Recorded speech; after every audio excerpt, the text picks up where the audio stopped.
Welcome back to Night Story HQ, where the unexplained becomes real and the shadows always have a story to tell. Tonight, we bring you the tale of Jonathan Rees, a writer who dedicated his life to debunking the supernatural until he checked into room 301 at the Blackwood Inn. Turn off the lights, put on your headphones, and prepare for a descent into psychological terror. Jonathan Rees was a man of reason. A celebrated author and journalist, he had made a career out of exposing frauds and false hauntings. Seances, ghost sightings, haunted houses. Nothing was sacred in his world. With a sharp tongue and a sharper pen, Jonathan had publicly dismantled over 100 paranormal claims. People called him arrogant. He called himself a realist.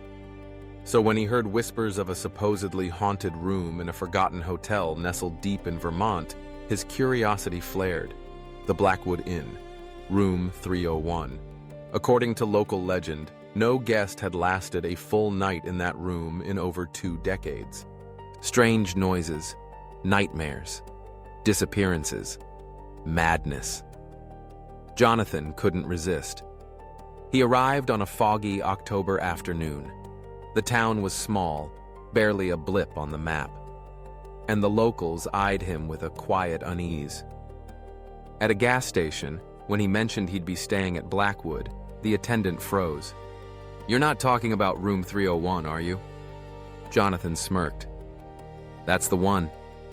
The man shook his head slowly. "You should leave that one alone." But Jonathan had heard it all before. Warnings, superstitions, fear fed by rumor. This was exactly what he had come for. The Blackwood Inn stood at the edge of the forest, 3 stories tall and made of weathered stone and creaking wood. A grand relic from the 1800s, it bore the weary dignity of old buildings that should have died long ago. The interior smelled of dust and old wallpaper. The front desk clerk, an elderly woman with trembling hands, looked startled when he asked for room 301. "That room hasn't been rented in years." Jonathan leaned in, voice confident. "I insist." Reluctantly, she handed over the brass key, her eyes filled with a mix of fear and pity. The room was at the end of the 3rd-floor hallway, room 301. The numbers were faded, the door slightly warped. When Jonathan stepped inside, he immediately noticed the silence.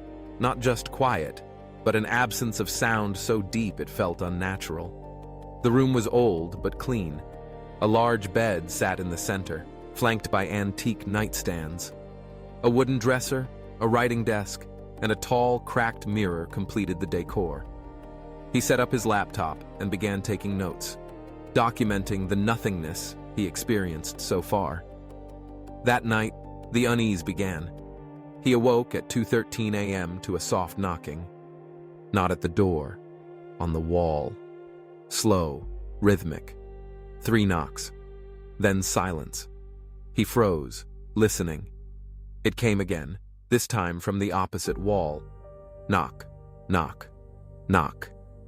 He turned on the lamp. Nothing. No source, no cause. He checked the hallway. Empty. Back in bed, he convinced himself it was the old pipes. But then he noticed something chilling. The mirror was fogged over. There was no steam, no heat. But across its glass, written as if by an invisible fingertip, were 3 words. "You were warned." Jonathan stared, breath frozen. He wiped the mirror clean and found nothing behind him. But when he looked into it again, his reflection wasn't quite right. It was him, but it smiled when he didn't. A slow, knowing smile that sent a jolt of cold through his spine. He told himself it was stress, sleep deprivation, overactive imagination. He was wrong. The following day, his laptop crashed, files corrupted, his notes gone. When he attempted to leave the hotel for breakfast, he found the front door bolted shut. Not locked. Bolted. From the outside. The desk clerk was gone. No guests in the lobby, no staff in sight. He wandered the hallways, calling out. Nothing. Only the echoes of his voice bouncing off the wooden walls. He returned to room 301 and tried the window. Outside, the world looked wrong. The trees no longer swayed. The clouds didn't move. It was like staring at a still photograph. That night, things unraveled further. He was awakened by a whisper. It slithered into his ear like smoke. "Open the door." He bolted upright. The room was dark. Shadows danced across the ceiling, although there was no source of light. He heard footsteps, slow, dragging. Then came a creak, the sound of his door opening, but no one was there. He grabbed the lamp and shined it down the hall. Only darkness. When he turned back, the room had changed. The wallpaper was peeling, soaked with something dark. The furniture was aged decades in moments. The mirror? Shattered, and written in jagged lines on the wall, in what looked like blood, were the words, "Now you see."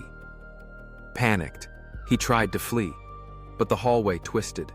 Doors repeated. Every turn brought him back to room 301, as if the entire hotel had been swallowed into the room's madness. Hours passed, or maybe minutes. Time no longer made sense. Jonathan began to hear voices. His own voice, mocking him, debunking him. A chorus of all the interviews he'd ever done played back like a twisted tape. There's no such thing as ghosts. Fear is just misunderstanding. Only fools believe in the supernatural. Now, those very words felt like nails in his mind. He saw himself in the corner of the room. Not a reflection, but another him, crouched, whispering gibberish with eyes black as pitch. Then he saw others, a man in a straitjacket with no mouth, a woman dragging her skin behind her like a cape, children hanging from the ceiling like marionettes, their eyes watching, always watching. He screamed until his throat bled, and then silence again. Somewhere, a clock ticked. But the room had no clocks. On what must have been the 5th day, though he no longer trusted his own sense of time, he discovered a hidden panel behind the dresser. Inside was a book, a journal, covered in dust, and what he feared was dried blood. It belonged to Dr. Alcott Blackwood, the original owner of the hotel. The entries were disturbing. The doctor wrote of a threshold within room 301. He believed the room sat atop a spiritual fault line, a place where reality thinned. He had performed rituals to open it, to see what lay beyond. He succeeded. But what came through wasn't meant for this world. The final entry read, "I can't stop it. The room is hungry. It needs fear. It needs minds to tear open. I see them watching me even now. I see myself watching me. I am no longer alone." As Jonathan lowered the journal, he saw a line freshly written at the bottom. "Join us, Jonathan." He dropped the book and ran, screaming down the hallway. He doesn't remember what happened after that. But the townspeople do. They say the door to room 301 burst open one morning, and the desk clerk, after not hearing from him for days, found the room empty. No sign of Jonathan. No luggage. Only a cracked mirror, a journal on the floor, and the words, "Only fools believe in ghosts," carved into the headboard. His car remained in the parking lot, unused, covered in frost. Jonathan Reese was never seen again, but the room remains. And some nights, if you walk past room 301, you might hear a voice, distant and broken, repeating the same words over and over. "There's no such thing as ghosts. There's no such thing as ghosts. There's no such thing," until the voice becomes your own. Thank you for joining us tonight on Night Story HQ. Remember, sometimes it's not the things you believe that protect you, but the things you choose not to challenge. Don't forget to like, subscribe, and share if you enjoy tales from the darker corners of reality. Until next time, keep your doors locked, and whatever you do, don't stay in room 301. Good night.